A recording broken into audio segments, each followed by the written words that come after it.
What usually happens when you are a young neurodivergent person, for example, you might make a mistake in a social environment.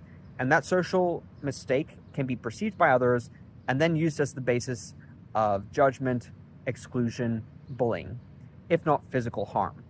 So, in many cases, the emotional harm is paired with the physical harm. And you've developed this reflexive habit of then hiding those traits and jumping on yourself before you can make the mistake and hiding any kind of behavior that could lead to this judgment before anybody can perceive it, so you can be safeguarded against that physical and emotional harm. And in some ways, it's adaptive. It's helped you through some of the hardest periods in your life when you had no recourse but to change yourself. You couldn't change your environment, you couldn't change others' expectations, and you were this very disempowered neurodivergent person who only could survive through masking, camouflaging, and compensating. And the tyrannical inner critic was the mechanism that kept you on your toes.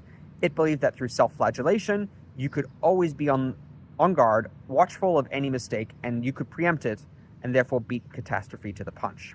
Unfortunately, its solution is punching you first. So there's still harm happening, it's just internal a lot of the time.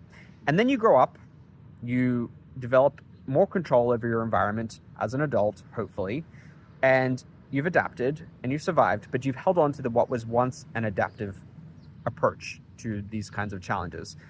And as an adult, it's probably more maladaptive and not helpful, because what happens is you get stuck in this constant spiral of self-criticizing to the point that you engage in avoidance of anything that could lead to this social rejection or physical harm.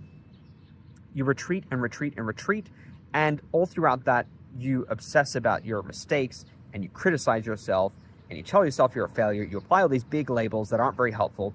And the tyrannical inner critic believes it's the ultimate motivator because it uses the lash to drive you forward.